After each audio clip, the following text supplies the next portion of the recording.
Ավետարան ըստ Մարկոսի, գլուխ 9, գայթակղություններ։ Եվ ով գայթակղեցնի այս փոքրիկներից մեկին, ով հավատում է ինձ, նրա համար ավելի լավ կլիներ, որ նրա վզից ջրաղացի քար կախվեր ու ծովը գցվեր։ Եվ եթե քո ձեռքը գայթակղեցնում է քեզ, կտրիր այն։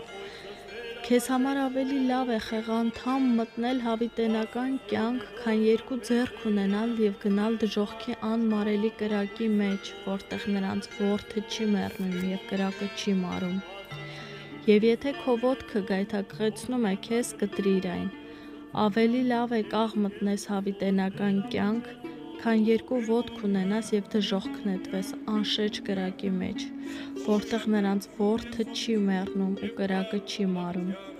Եվ եթե քո աչքը գայթակղեցնում է քեզ, հանիր այն, ավելի լավ է մեկ աչքով մտնես Աստծո թագավորություն,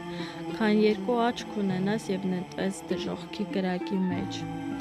որտեղ նրանց որդը չի մեռնում և կրակը չի մարում։